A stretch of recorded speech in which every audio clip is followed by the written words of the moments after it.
All right. Thank you, Brother Kevin. Uh, we are all now Filipino. Yeah. So I don't need to be a nosebleed, okay? So the talk of Father is really, really full of, prophetic, I can say, So we really learned a lot from that, right? So, magandang hapon po sa inyo lahat. Yeah, especially sa ating mga participants. So, my sharing is related to talk number 2, who is Jesus Christ. But first of all, my name is Brother Mau, okay? I am the current unit leader of CFC Awali, yes. Sa mga participants yan. So, we are so glad that you are here tonight. So, how many minutes ba ako? Hindi ako magtotok, ha? Okay. So, yes, who is Jesus Christ? First of all of you, more especially the participants, in 2008, same as you, no? So, nakaupo din ako dyan with my wife, Sister Adora. Nag-attend din kami ng Christian Life Program. We heard about talk number 1, talk number 2, and so on. The same teachings that we had. But we are so very lucky because now we had another information because the talk was delivered by a priest, right? So let me title my sharing something like this. Life is hard, but life without Jesus is even harder. Yes, yun po ang aking title ng sharing. Life is hard, but life without Jesus is even harder. You know why? You can ask me why. Yeah, because Jesus is the way, the truth, and the life which I can proclaim. Jesus is the way, the truth, and the life, according also the Gospel of John, chapter 16. So, way back before, okay, so my mother taught me, no, tinuruan niya ako kung paano magdasal, tinuruan niya ako na si Jesus ay Lord and God, Savior, and we attended masses and religious traditions and activities. But that time, so I came from a poor family, okay? My parents are farmers, and I used also to, do field works. So there were a time na, alam niyo yung nag-poplo nung field using a carabao, no? Yeah, and one time, na natamaan ako nahit ako nung carabao horn, no? So muntik na akong matuhog dito sa chest. But thanks God, so mababaw lang. Even I used to harvest, to plant rice and watermelon during my vacations. I was studying that time. So life was so hard, really. But in that early age, I know Jesus could help me. And just to summarize, I pray and I tell to Jesus that I hope one day I will get out with this hardship. And hold and behold, no? So by the help of my siblings, yung aking mga magulang, so bawat palay na binibenta, it helped me, no, to really finish my studies. So in 1986, so may idea na kayo kung ano yung edad ko. So I completed my studies, engineering in Mapua Institute of Technology. I took the board exam. I got third place in electrical engineering. And I thank God for that because, as I told you, Jesus is the way. In John, Jesus is the truth, is also its life. So, I got a job in a national steel corporation. Okay? And afterwards, one of the best thing, I married my wife, Sister Adora. we had 3 children. We have 3 children. And life is hard. We know that, as I told you. But again, life without Jesus is even harder.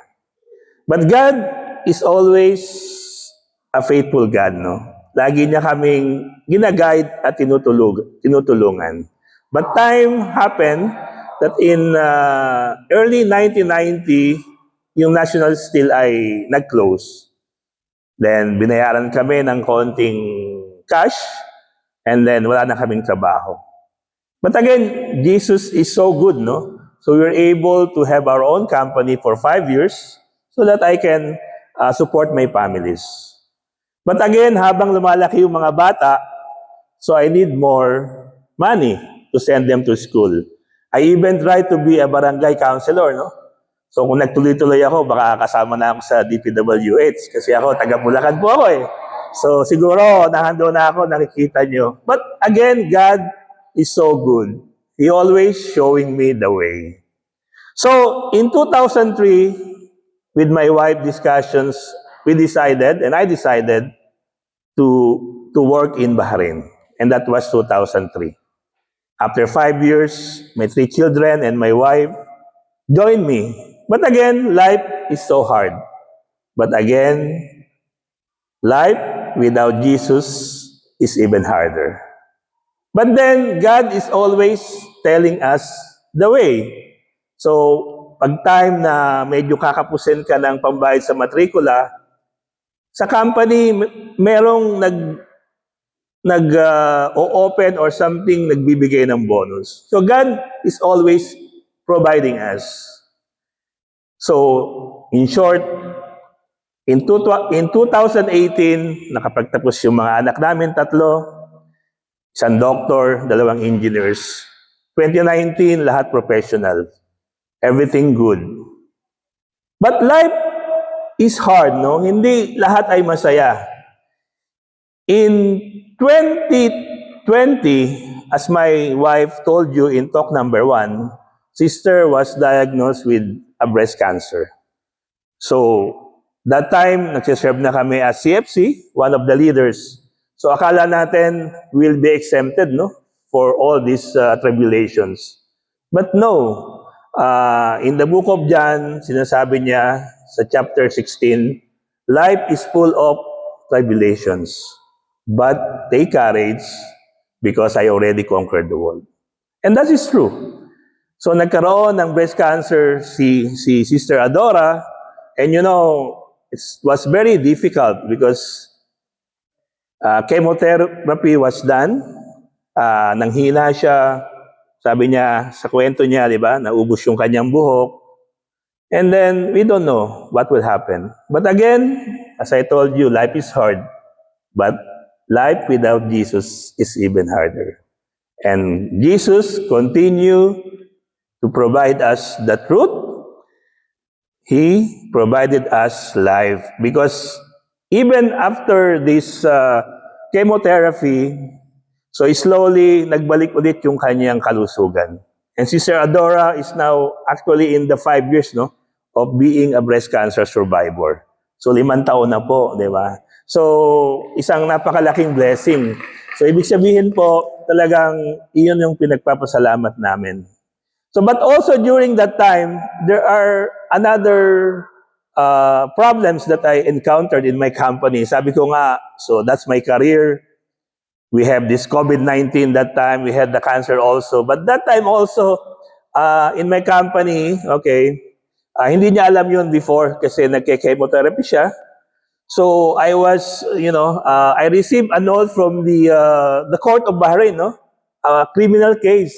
Yan. Kasi ako po ay isang manager sa isang company sa Bahrain. Merong isang recycling plant na may GM told me to operate that. But I don't know that there were some violations, and having my name there, so I received a prosecution notice. Definitely, my wife in the chemotherapy sessions, and then I have this prosecution notice. And if I review the fine So you will be fining more than 10,000 BD and minimum of 2 years imprisonment. So terrible, no? Hindi siya nangyari sa Bahrain, sa Pilipinas, pero nangyari sa Bahrain. So what I did, so I pray, so I rely to Jesus. We got a lawyer from the company. And then again, life is so hard, but Jesus is the way, the truth, and the life. So initially, instead of having that big penalty, so the prosecution gives a penalty of 5,000 dinars. But my company shall pay. But the problem is, my company, after 1 week, they didn't pay. So one afternoon, police came and they pick up me from my company. So imagine, no, you are in Bahrain and then police pick up you. You don't know what will happen. Then I brought to the Rifa police station.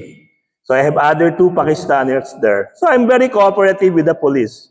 But these 2 gentlemen, they are so very noisy and they were calling. And they even, tempted the police to shout them. And what happened? They took all our mobiles. So I don't know what will happen. So I just stayed there in a room. I don't know what will happen next. But I pray to Jesus that, Lord, help me because my wife is also, in that situation. But after around 5 hours, my company came and everything fine. So nakalabas ako doon sa police station. And then, but still, the fine is there. The company paid 5,000 dinars.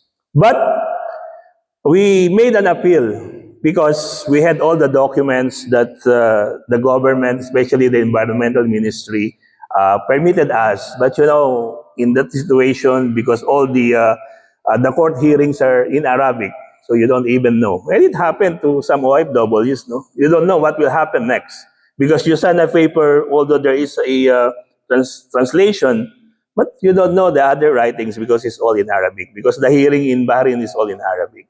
But hold and behold, so the case was reversed. And all the penalty was returned. And I didn't even having a whole departure order. So meaning, I was clear. And as I told you, life is hard, but life without Jesus is even harder. Because God is the way, the truth, and the life. So after so many years, no? So last month, so I celebrated my 60th birthday. So I have now a new citizenship. And that's my story, So I'm here, come back, without job, no? So sino dito ang walang job? Lahat kayo may job, no? Diba? Pero ako wala akong trabaho, diba? But I still, here to serve especially our new participants. Because I believe that Christ is bigger than everything. So anuman yung ating mga pagsubok, in my case, cancer, criminal case, di ba? My career, but God, Jesus Christ, is greater than everything. Right? Amen. In the Philippines, if you reach the age of 40, you are qualified and you can run for the president. But today, if somebody asks me which you will choose, no? To be a president or to be a leader of CFC, I will always choose to be a leader of CFC. Because here, yes, I can find Jesus everywhere, walking with the old members and with the new participants. And for this, may God be praised.